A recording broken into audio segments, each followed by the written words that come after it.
The Blackwell Foundation Gala was the most exclusive event of the year. The wine flowed, the diamonds glittered, and at the center of it all was billionaire Adrian Blackwell and his flawless wife, Elena. But at 11:05 p.m., Elena Vance Blackwell walked towards the powder room and vanished. There was no note, no ransom demand, no witnesses. By 5 a.m., the first emails hit the press. By 9 a.m., Adrian Blackwell, a man who could buy countries, had lost everything. This isn't a story about a missing person. It's the story of a perfect plan. The air inside the Metropolitan Museum of Art's Temple of Dender didn't just feel expensive. It felt rarefied, as if the oxygen itself was filtered through old money and ambition. Tonight, it was the Blackwell Foundation Gala, an event Adrian Blackwell hosted annually to remind the world of his power, disguised as philanthropy. Adrian, broad-shouldered in a custom Tom Ford tuxedo, navigated the room like a shark, all teeth and charm. He was a new money titan, his company, Blackwell Global Holdings, having cornered the market on green tech venture capital. Beside him, his wife, Elena Vance Blackwell, was a vision in midnight blue silk. She was the old money Vassar graduate who gave his raw, brutalist ambition a veneer of class. Adrian Darling, a congresswoman cooed, kissing the air near his cheek. The work you're doing for ocean conservation, it's just saintly. We all must do our part, Amelia. Adrian smiled, his hand resting on the small of Elena's back. Elena smiled, a flawless, practiced expression that didn't reach her eyes. The hand on her back wasn't a gesture of affection. It was an anchor, a grip. She could feel the precise pressure of his thumb, a silent reminder to perform. "If you'll excuse me," Elena said, her voice a soft melody. "I must freshen up." Adrian's smile tightened for a nanosecond. "Of course, my love. Don't be long." He watched her walk away, her blue dress weaving through the constellations of New York's elite. He watched her until she turned the corner, a perfect picture of grace. Then he turned back to the congresswoman, his focus snapping back to the game. 10 minutes passed, then 20. Adrian was deep in a negotiation with a Swiss banker about a new acquisitions fund when he felt a small, unfamiliar flicker of annoyance. She was taking too long. It was rude. It was a slight to him. He excused himself and signaled to his head of security, a humorless man named Kincaid. "Find my wife. Tell her I'm waiting." Kincaid was back in 5 minutes, his face pale. "Sir, she's not in the ladies' lounge." Adrian's annoyance hardened. "Then where is she? Did she go to the car?" "We've checked the car, sir, and the coat check. Her wrap is still here." "What are you saying?" Adrian snapped, his voice a low growl. "Sir, the staff says no one has seen her leave the lounge, but she's not in there. We checked every stall. We even checked the adjoining staff corridors." A cold spike, different from anger, shot through Adrian. This was not annoyance. This was an inconvenience. A very public, very messy inconvenience. "Lock it down," Adrian commanded, pulling Kincaid into an alcove. "No one leaves. Tell the event staff it's a minor security protocol. A lost item. Do it quietly." "Sir, perhaps we should call the NYPD." "Absolutely not," Adrian hissed. "Do you know what the press would do with that? Hysterical billionaire reports missing wife? No, she's playing a game. She's emotional. She's probably had too much champagne. Find her. Now." But Eleanor was not emotional, and she hadn't had a single drop of champagne. At 11:05 p.m., Elena Vance Blackwell had indeed walked into the ladies' lounge. She bypassed the mirrors, entered the last stall, and lifted the toilet tank lid. Taped inside a waterproof bag was a simple, nondescript employee keycard, and a burner phone. She'd planted them there herself a week ago during a planning committee visit. She slipped out the stall, ignored the confused look from a woman reapplying lipstick, and walked directly to the staff-only door at the end of the hall. She swiped the card. The lock clicked open. She was in a grey, fluorescent-lit corridor. She kicked off her Manolo Blahniks, wincing at the cold concrete, and pulled a pair of simple flats from her clutch. She walked quickly, not running, down one hall, then another, following a route she had memorized from the blueprints. She emerged into a loading bay where a nondescript black sedan was waiting. The driver, a man with a scarred-up face and calm eyes, didn't speak. He simply opened the door. As the car pulled out onto a quiet side street, Elena took the burner phone from her clutch. It had one saved contact. She hit send on a pre-typed message. "Magnolia is blooming."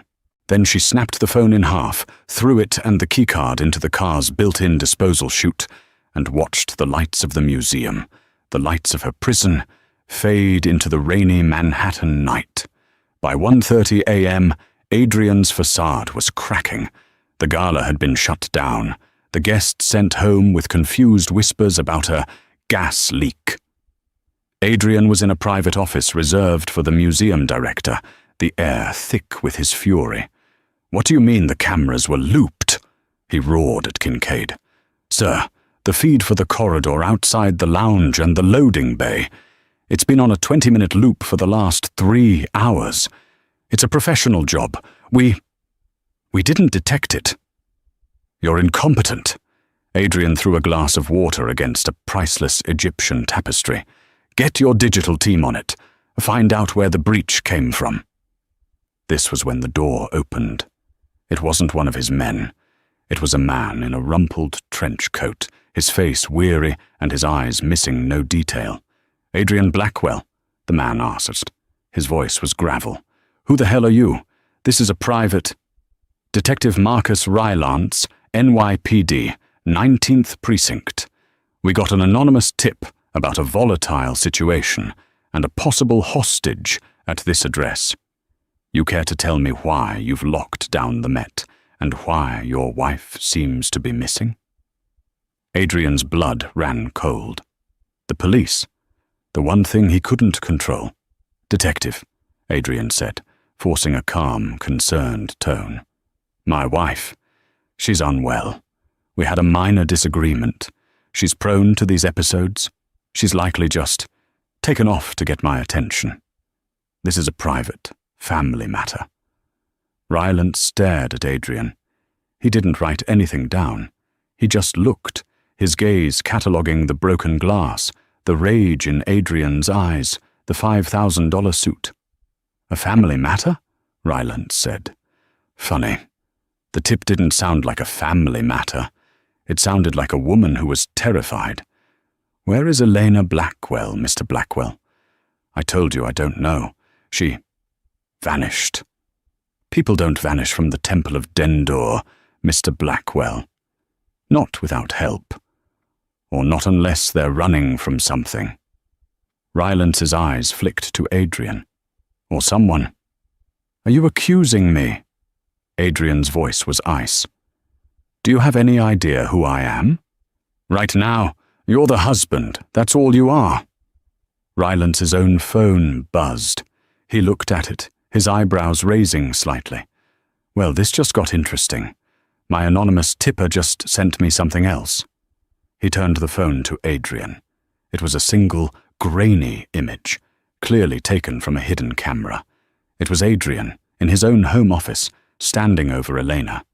His hand was raised. Elena was cowering. The date stamp was from 3 weeks ago. "Like I said," Rylance said, putting his phone away. "A family matter. We're going to search the building. Properly." Adrian was speechless. The photo. It was impossible. His home was a fortress. No one could have— Kincaid burst back in, his phone in his hand, his face ashen. "Sir, you need to see this. Not now, Adrian barked. Sir, it's the market. The pre-market in Tokyo. Blackwell Global. It's down 40%.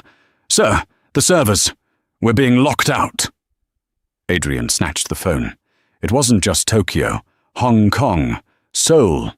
Anything tied to Blackwell Global was in free fall. A cascade of automated sell orders. What is this? Adrian whispered. We got an email, sir, Kincaid said, his voice trembling. To the General Counsel. From Eleanor's private server. It's a key, a decryption key. It's titled, For the Investigators. Adrian looked from the phone to Rylance, who was watching him with predatory stillness. The trap hadn't just been sprung.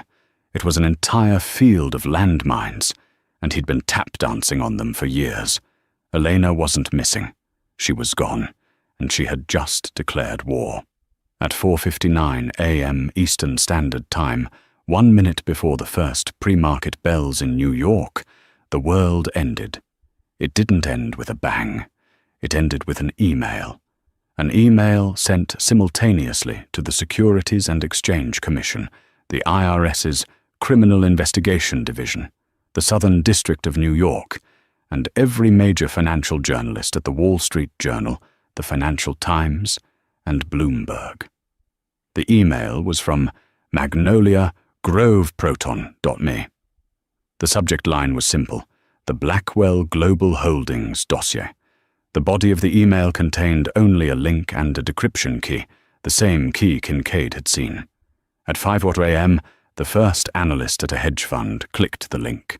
At 5:01 a.m., the first journalist opened the file. At 5:02 a.m., the SEC's automated fraud detection system, triggered by a dozen identical reports, placed an immediate automated freeze on all trading of Blackwell Global, BGH, stock. But it was too late. The dossier was public. It wasn't just a smoking gun. It was a thermonuclear bomb of evidence, meticulously compiled over 3 years. There were the complete, unedited ledgers, not the clean ones Adrian showed his auditors, but the real ones. They showed Blackwell Global Holdings wasn't a green tech incubator. It was a front, a vast, impossibly complex Ponzi scheme. The Ocean Conservation Fund was a shell company in the Caymans. The solar wind technology was a patent for a space heater he'd bought and buried.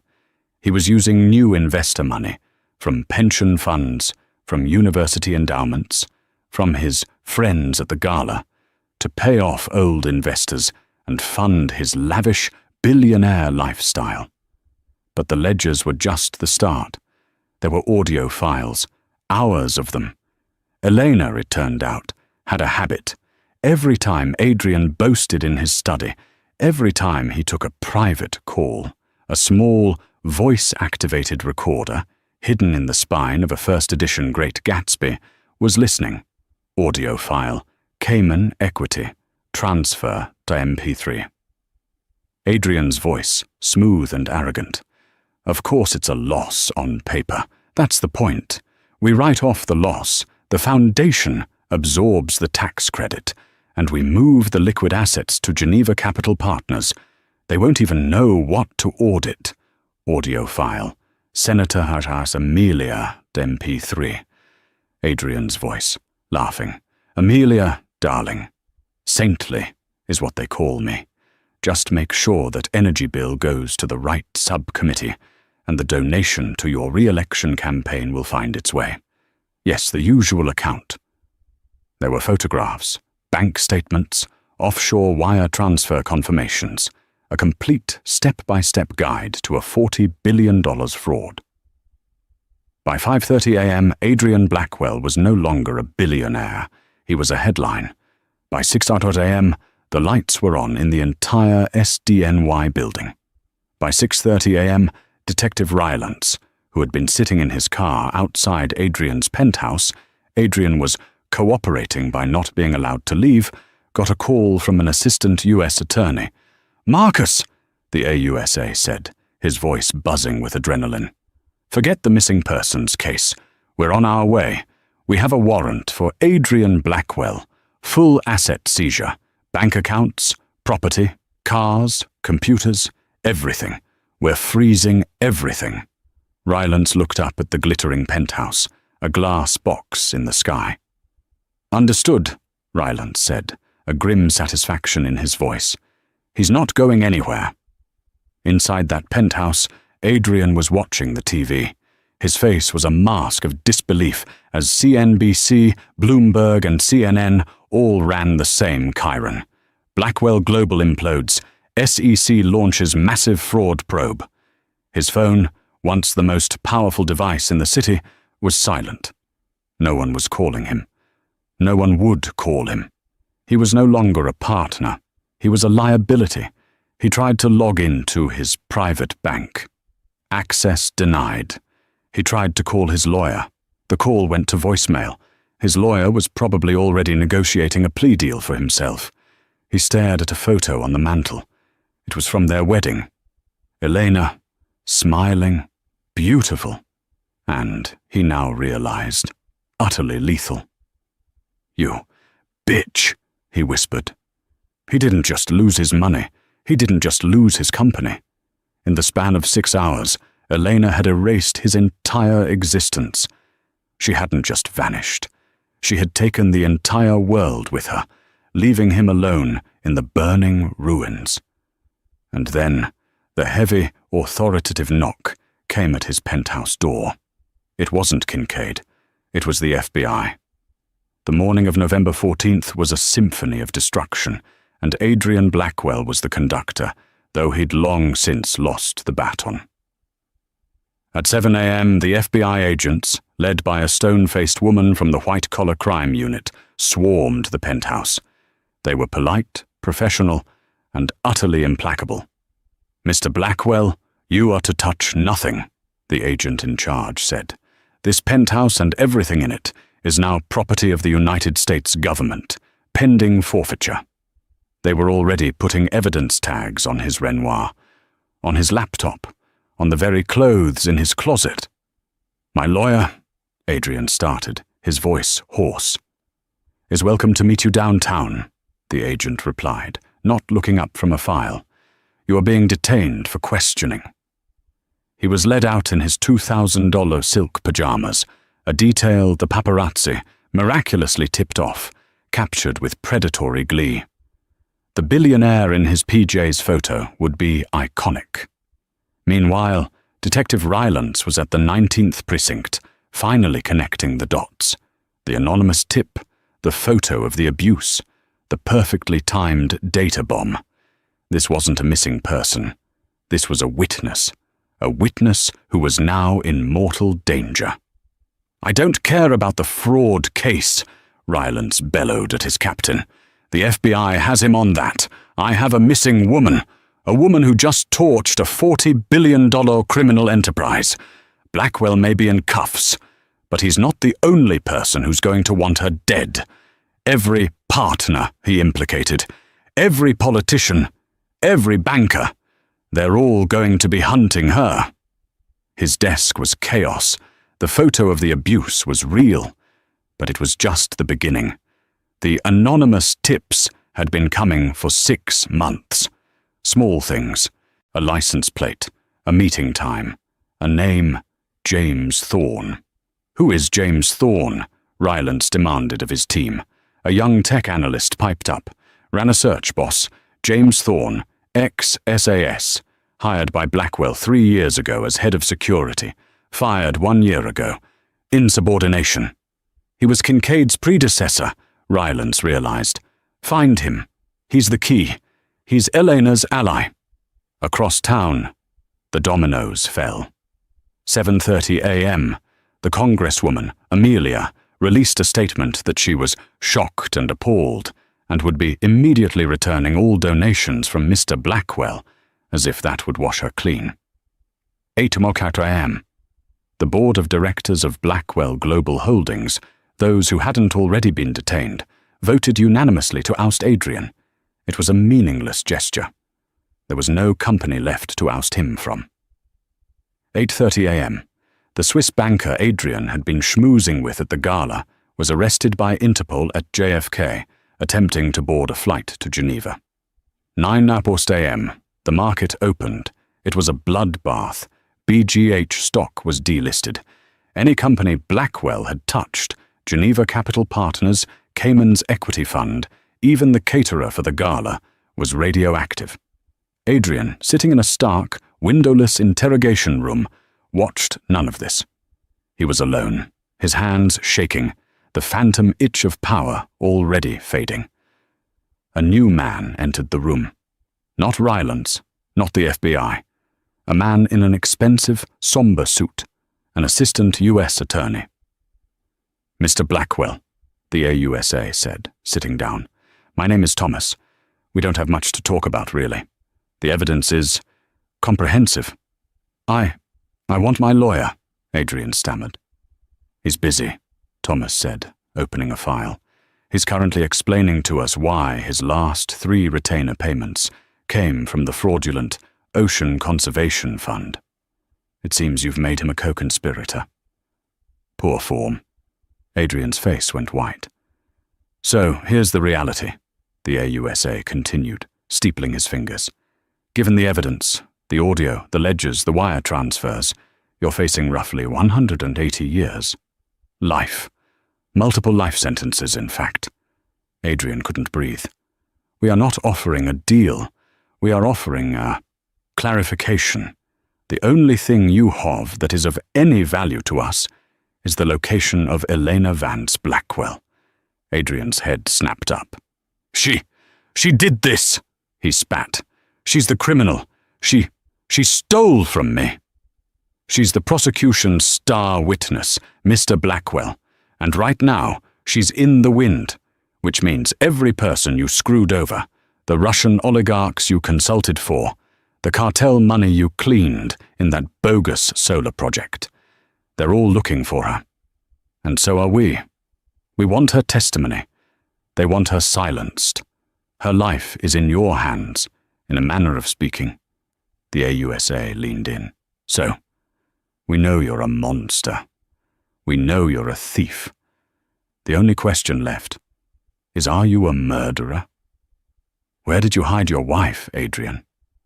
The irony was so thick, Adrian almost choked. They thought he did this. They thought he was in control. He looked at the AUSA, a desperate, feral cunning entering his eyes.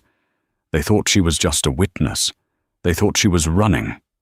He knew his wife. Elena didn't run. She conquered.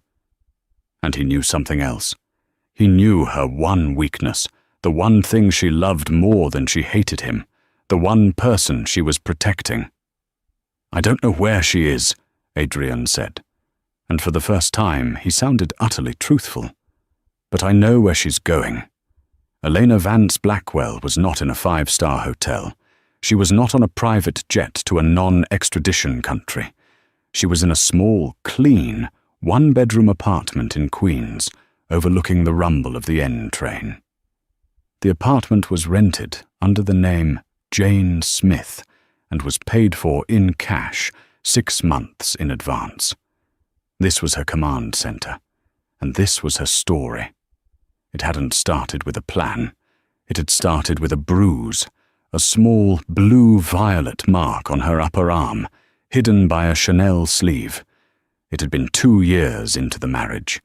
He'd been angry about a bad trade, and she'd distracted him with a question about dinner. The back of his hand had been so fast, she'd thought she'd imagined it. But the bruise was real. And so was the cold, clarifying click in her head. She wasn't a victim. She was a Vance. Her great-grandfather had built a shipping empire, and her grandmother had saved it from a hostile takeover. She'd been raised on stories of strategy, not fairy tales. She had married Adrian for love, a foolish, naive love. But she would survive him with strategy. She started small. She noted his moods. She learned his passcodes, not by asking, but by watching the reflective surface of the A nearby painting as he typed. The first time she accessed his private server, she was looking for evidence of an affair. Instead, she found the Cayman Equity Fund .ledger. She didn't understand it at first, but she was smart. She double-majored in art history and economics. She spent a year cross-referencing, learning, and documenting. She realized with dawning horror that she wasn't married to a ruthless businessman. She was married to a criminal. The violence got worse. It was always private. A shove, a grip on her wrist that left marks, a whispered threat at a party. "Smile, Elena, or I will break you." She knew she couldn't just leave. He had judges on his payroll. He would claim she was unstable. He would paint her as a gold digger. He would find her, and he would end her. The golden cage was a real cage, unless she burned it to the ground. That's when she found James Thorne. Or rather, he found her. He'd been Adrian's head of security, an ex-MI6 operative who'd seen too much in the world. Adrian hired him for his reputation. Adrian fired him when James physically stepped between Adrian and Eleanor during one of his rages. "The woman is my wife, Thorne. You work for me," Adrian had roared. "I don't work for monsters," James had replied, and he was gone by morning. Eleanor found him a week later, working as a bouncer at a dive bar. She walked in, sat down, and said, "I have a proposal." For 1 year they planned. James, with his expertise in surveillance and counter-surveillance, taught her everything. How to use a burner, how to spot a tail, how to plant a listening device, how to loop a camera feed. He was the how, she was the why. The Magnolia Grove on the email address. It was the name of the street her grandmother had lived on. The one who had taught her to never play a man's game, darling. Invent your own and make them play it. The gala was the perfect exit. The one night all his allies and enemies would be in one room. The one night his security would be focused on external threats, not internal. Now, in the Queen's apartment, Elena watched the same news reports as Adrian. But her reaction was different. There was no joy, no triumph, just the quiet, grim finality of a task completed. James Thorne, the man with the scarred face, was with her. He'd been her driver. "It's done, Elena," he said, handing her a cup of tea. "He's in custody. The feds have him." "He's in custody," Elena said, her gaze distant. "But he's not stopped. He's a cornered animal, James. That's when he's most dangerous. He won't be thinking about the money now. He'll be thinking about me. This apartment is secure. In 24 hours we'll have you on a plane to Zurich. You'll give your testimony to the Swiss authorities via video link. You'll be safe." Elena shook her head. "No, he won't look for me. He'll look for my leverage. He'll look for my sister." James froze. "Your sister?" "Catherine. She's in a private facility. He can't get to her." "He can't," Elena said, her eyes flashing with the first real fear James had ever seen in her. "But he knows I will always go to her. She's the one good, clean thing in my life. He used to threaten to cut her funding every time I defied him." Catherine Vance, the forgotten sister. She had been in a state of advanced, early-onset multiple sclerosis for years, living in a world-class private care facility in upstate New York. A facility paid for, in full, by Elena's trust fund, a fund Adrian had never been able to touch. "He thinks I'm running," Elena said, standing up. "He thinks I'm a victim. He's wrong. But he's also right about one thing. I'll never let him get near her. He's going to use his one phone call, not to his lawyer, but to one of his other associates, the ones the FBI doesn't know about. He's going to send them after Catherine to draw me out." "Elena, that's speculation," James said, grabbing his own coat. "It's not. It's strategy, Elena replied, her face hardening. I know my opponent. The feds have his money, but I have his playbook. Get the car. We're not going to Zurich. We're going to White Plains. Adrian Blackwell sat in the interrogation room. The AUSA was gone. He was alone. But he was thinking. He was right. They'd given him his one phone call. He hadn't called his lawyer. He'd called a number he knew by heart, a number for a man who didn't exist, who ran a consulting firm that specialized in problems. It's me, Adrian had whispered into the receiver. The contract is active. Magnolia. No, not her. The sister. White Plains. Bring her to me. No, just get her. Make it loud. I need the wife to hear it. He hung up, a small, twisted smile on his face. He'd lost his queen, but he still had one pawn, and he was going to use it to force a stalemate.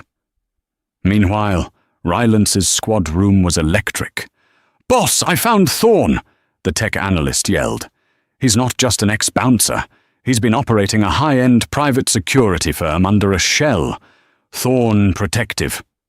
And guess who his only client is?" "Let me guess," Rylance said, grabbing his coat. "A Jane Smith at a private care facility in White Plains, paying the bills for a Catherine Vance, Elena's sister. He's been her private security detail for a year." "He's not her security," Rylance said, his blood turning to ice. "He's the facility's security. He's been protecting the sister. That's Eleanor's bolt hole. That's her weakness." "And boss," the analyst said, "it gets worse. We just got a ping from Blackwell's holding cell. The AUSA let him make his one call. The number he called, it's flagged by Homeland Security, tied to a Sergei Volkov, a known fixer for the Russian mob, the crew Adrian was laundering money for." Rylance was already in the elevator. "Get me a chopper," he yelled, "and get me SWAT. We're not the only ones going to White Plains." The race was on.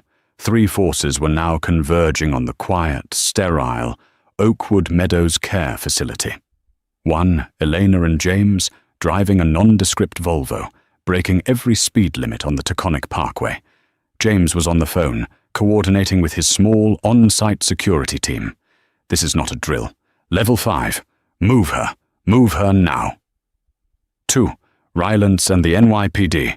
A chopper was thundering its way north, carrying Rylance and a tactical team. They knew what this was. A kidnapping in progress, designed to silence a federal witness. 3. Volkov's men. 2 black SUVs, filled with men who looked like they were carved from concrete, were already turning into the facility's long, winding driveway. They weren't there to be quiet. They were there to make a point. The first shots were fired by the time Eleanor and James screeched to a halt at the front entrance. "They're here!" James yelled, pulling his own weapon. "Get to the safe room. I'll find Catherine." "I'm not leaving her," Eleanor screamed, running into the building as the front glass doors shattered from gunfire. Alarms were blaring. Orderlies were screaming. Eleanor knew the way.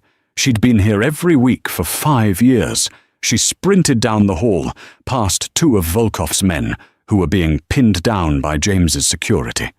She burst into Catherine's room. It was empty. The bed was turned over. The window was shattered. A cold, primal fear, far worse than anything Adrian had ever made her feel, seized her. "Catherine!" She heard a groan from the bathroom. She ran in. Her sister, a frail, tiny woman, was huddled in the tub, a young orderly on top of her, shielding her with his own body. He'd been shot in the shoulder. He's in the hall," the orderly gasped. Elena turned. One of Volkov's men stood in the doorway, a massive, bearded man. He smiled, raising his gun.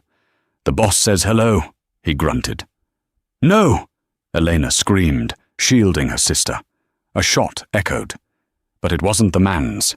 He just looked confused. Then a red dot appeared on his chest. Then another. Then a volley of sound as Detective Rylance and the SWAT team, having entered from the roof, came down the hallway. NYPD! Get down! Get down! The man was cut down in a hail of gunfire. Elena was breathing, hyperventilating. James ran in, followed by Rylance. "Mrs. Blackwell," Rylance said, his gun still raised. Elena stood up, her blue gala dress from the night before, now stained with plaster dust and the orderly's blood. "Detective," she said, her voice shaking but her eyes like steel. "Thank you for coming." But they were not here for her. They were here for me. Rylance looked at the frail woman in the tub, then at the strong, terrifyingly composed woman in front of him. He finally understood. "I think," Rylance said, lowering his gun, "you and I need to have a long talk. And I think you're going to want to be in the room when we finally charge your husband."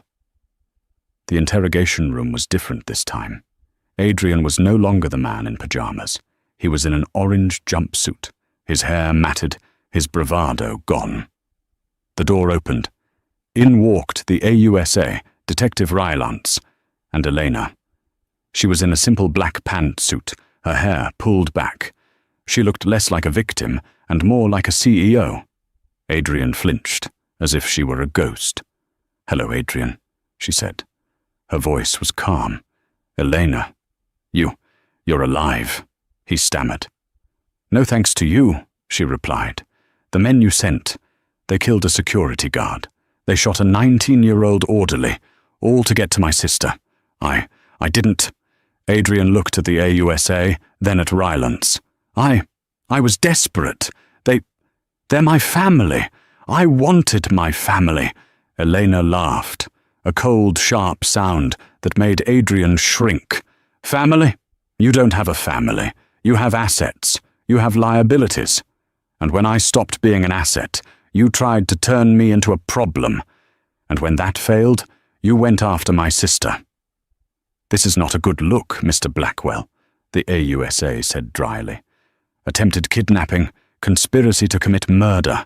We're adding those to the 180-year list. Your fixer, Mr. Volkov, is also in custody.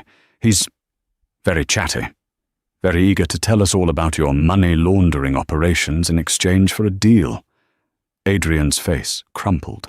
He was truly, finally, at the end. He had no more moves. "Why?"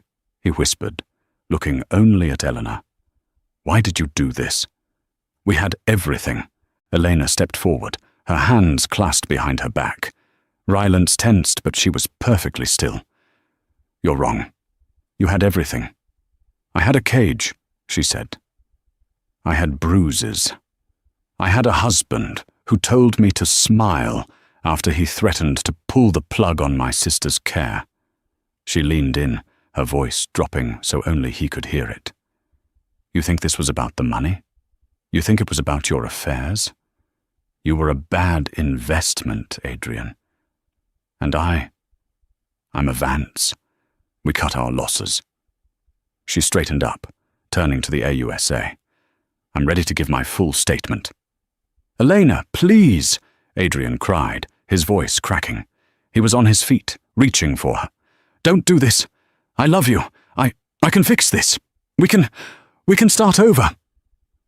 Rylance put a hand on Adrian's chest, shoving him back into his seat. "Sit down, Blackwell. It's over." Adrian looked at Elena's back as she walked out the door. He didn't see his wife. He saw the architect of his doom. He wasn't a billionaire. He wasn't a master of the universe. He was just a man in a room who had lost everything because he had underestimated the one person who saw him for exactly what he was. As the door clicked shut, Adrian Blackwell finally, truly, broke. He put his head in his hands, and for the first time since he was a child, he wept. Not for his victims, not for his wife, but for himself.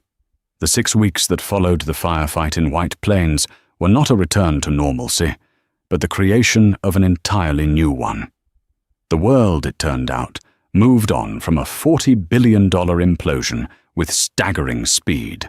The headlines about Adrian Blackwell, the billionaire in his PJs, had been replaced by a new political scandal and a new celebrity divorce. But for those in the blast radius, the work was just beginning. Elena Vance found that the silence of her new, heavily secured life was louder than any of Adrian's rages. She had moved from a Queen's safe house to a rented brownstone in Brooklyn Heights, a home chosen by James Thorne for its discreet exits and reinforced walls. It was elegant, but it was, in its own way, another beautiful, temporary cage. The legal machine, however, was not silent. It was a grinder. Her first meeting was not with the press, but with the victims. The AUSA, Thomas, had requested it. He'd called it an informal preliminary victim impact assessment. Elena knew what it was. It was a test. She sat at a long, polished table in a conference room at the Southern District office. James stood by the door, impassive. Across from her sat Thomas and 3 people who represented the little guys Adrian had eviscerated. Among them was a man named Robert Henderson, the comptroller for a retired teachers' union in Ohio. His face was a mask of grief and fury. "With all due respect, Miss Vance," Henderson began, his voice shaking with a quiet, repressed rage. "AUSA Thomas here tells us you're the hero of this story. He tells us you're the star witness." "I am the star witness, Mr. Henderson. I don't know about hero," Elena replied, her voice even. "I find that hard to believe," Henderson shot back, slapping a file on the table. "I have a list here, a list of 54 teachers, retired, people who taught for 40 years. Their pensions, my pension, were invested in Blackwell Global's Green Future Fund. It's gone, all of it. $50 million. Gone." He leaned forward, his eyes red-rimmed. "And while you were gathering your evidence, you were at the Met Gala. You were wearing a dress that cost more than my house. You were living on our money. So you'll have to forgive me if I don't see a hero. I see an accomplice who got a better deal." The accusation hung in the sterile air. Thomas started to interject. "Mr. Henderson, that's not—" "No," Elena said, raising a hand. She looked directly at Henderson, not with pity, but with a cold, clear-eyed acknowledgement. "He's right to ask." She took a breath. "Mr. Henderson, I cannot and will not defend the life I lived. I was a fool. I married a man I thought was brilliant and powerful. I mistook his ambition for genius. I was wrong." "A mistake," Henderson scoffed. "A $50 million mistake." "I was his prisoner, Robert," Elena said, her voice dropping, losing its boardroom polish and gaining a chilling intimacy. "You see the gala dress. You didn't see the bruises he covered with foundation before we walked in. You see the penthouse. You don't see the audio files I recorded from inside a locked study, terrified he would hear the click. You see an accomplice. You don't see a woman who spent a year learning to loop security footage and pick a lock just to get to a phone he didn't know about." She slid a single photograph across the table. It was the one Rylance had received, the one James had managed to take through a window. Adrian, his hand raised, his face contorted in rage. Elena, cowering. Henderson stared at it. His fury seemed to deflate, replaced by a hollow sickness. "He held my sister's life in his hands," Elena continued. "She is severely disabled, in private care. He paid the bills, and every time I questioned him, every time I disappointed him, he would smile and ask if Catherine's facility was still up to standard. He was going to pull the plug, Mr. Henderson. That was my reality." She pulled the photo back. "I was not gathering evidence to be a hero. I was gathering a weapon to survive. I was building a bomb, and I was sitting on the detonator, praying he wouldn't find it. I am sorry, more than I can ever express, for what his actions did to your union. But I am not his accomplice. I am the woman who brought him down." There was a long silence. Henderson slumped back in his chair. The fight gone. "So what now, Miss Vance? What good does any of that do? He's in prison. Our money is— where? In the Cayman Islands? In his art collection?" "It's gone," Elena said simply. "He burned it. He spent it. The planes, the cars, the art. It's all leveraged, all fraudulent. The government will seize it, but it's pennies on the dollar. The money," she said, looking at Thomas, "is gone." "Then we are ruined," Henderson whispered. "You are not," Elena said. "Adrian's money is gone, but mine is not." This, Thomas knew, was the real meeting. "I am a Vance," Elena said. "My great-grandmother's trust fund was set up in 1948. It was ironclad, structured so that no spouse could ever touch it. Adrian, to his eternal frustration, could never get his hands on a single cent. It's my money, and I am going to use all of it to make this right." Henderson looked up, confused. What do you mean?" "I am liquidating the entire Vance portfolio," Elena stated, as if discussing the weather. "The stocks, the bonds, the real estate. It's not as much as he stole, not even close. But it's a start. I am creating a restitution fund. Its sole purpose will be to pay back the victims, the real victims, the pension funds, the university endowments, the small investors, not the hedge funds, not the oligarchs, the people like you." "Why?" Henderson asked, his voice raw. "It's not your fault. You just said so." "It's not my fault," Elena agreed, "but it is my responsibility. I am the only one who can. I will not spend the rest of my life living on money that I have, while people like you have nothing, all because I happened to share a last name with that monster. I will not be the billionaire's widow.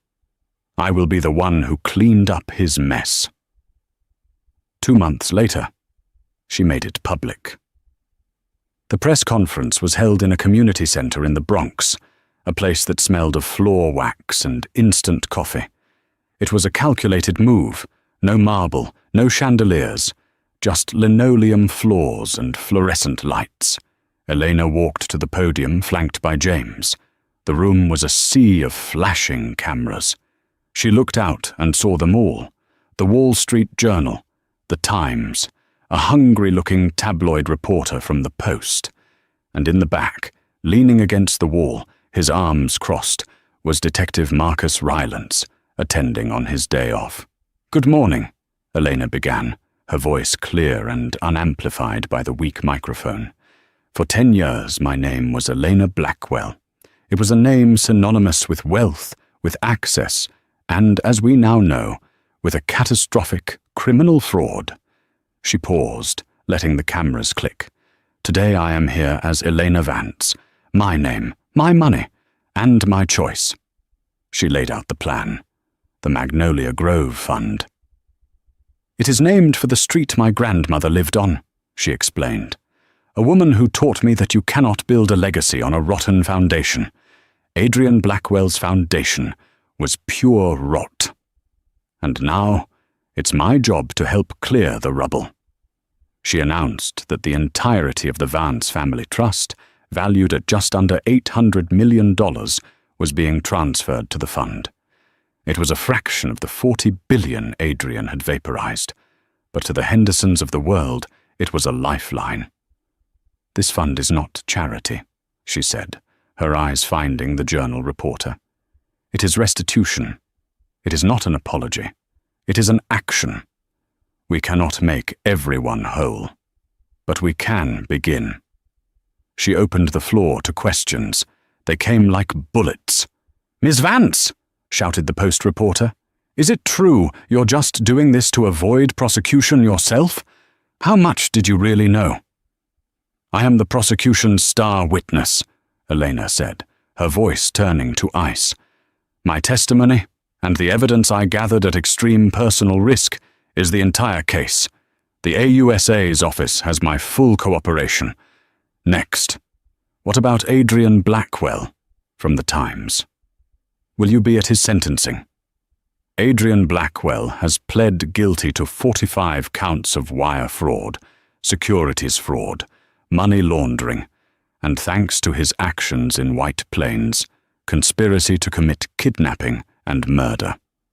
He will be in prison for the rest of his natural life. I do not need to attend his sentencing.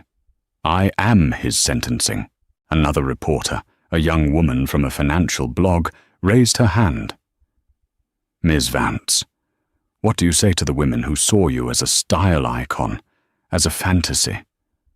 What do you say to them now? Elena's expression softened for a fraction of a second. I would say, stop looking for fantasies. The fantasy life you saw was a performance. It was a lie. I was a prisoner in a couture gown. The only style worth aspiring to is freedom. The only fantasy worth having is your own agency. Don't be an icon, be an architect. She signaled to James. Thank you. She walked off the stage, ignoring the chaos of shouted questions. Rylance met her by the exit, a small, appreciative nod on his face. Hell of a speech, Miss Vance, he said. It was the truth, Detective, Elena replied.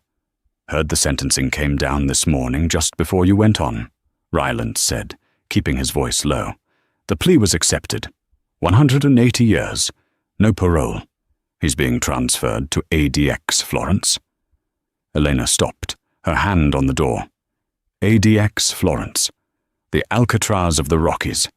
A supermax prison. A concrete box where he would live 23 hours a day in total isolation. He'll hate the lack of amenities, she said, her voice devoid of emotion. He tried one last play, Rylance added.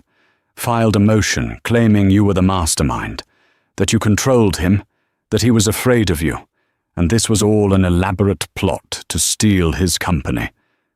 Elena turned to him, a small, cold smile playing on her lips. And was he wrong, Detective? Rylance held her gaze. He saw the woman from the gala, the woman in the safe house, the woman who had faced down a Russian hitman. He was an amateur, Rylance said. He was playing checkers and he didn't realize you were playing chess. His biggest mistake was thinking he was the only player on the board. Thank you, Marcus, Elena said, using his first name. For everything. For holding the door. Any time, Elena, he replied. You're free and clear. She walked out into the bright, noisy Bronx afternoon. Free.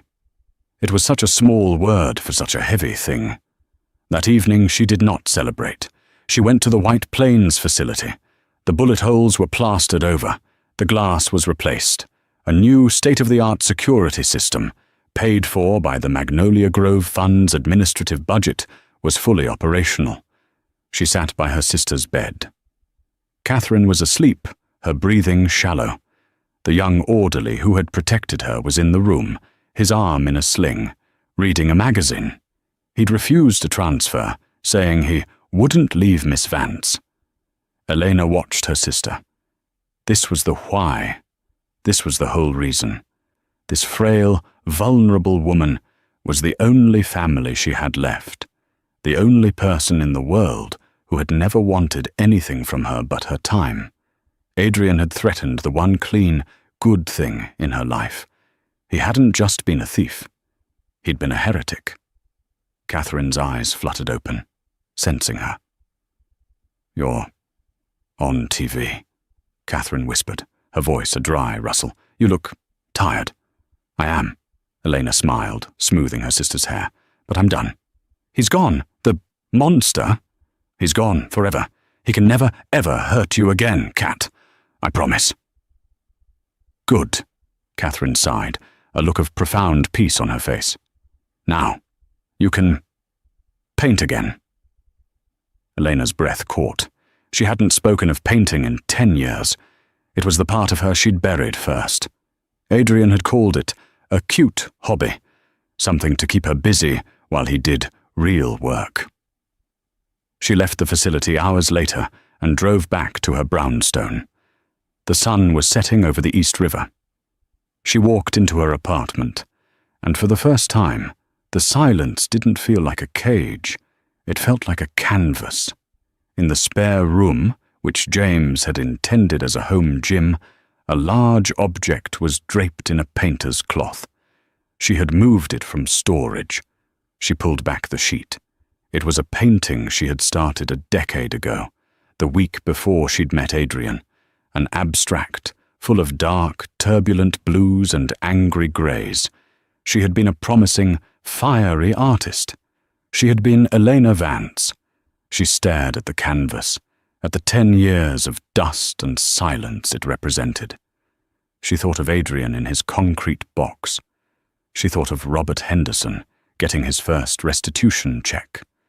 She thought of Catherine sleeping safely. She walked to her old, dust-covered art supplies. She picked up a brush. Her old life had been about vanishing, about being the perfect, invisible wife. Her escape had been an act of erasure, wiping Adrian off the map. But this was different. She dipped the brush into a tube of brilliant, bright cadmium yellow, a color of violent, unapologetic sunshine. She touched it to the canvas, right in the heart of the darkness. She wasn't a billionaire's wife. She wasn't a victim. She wasn't an avenger. She was just Elena. And for the first time in a very long time, she was no longer vanishing.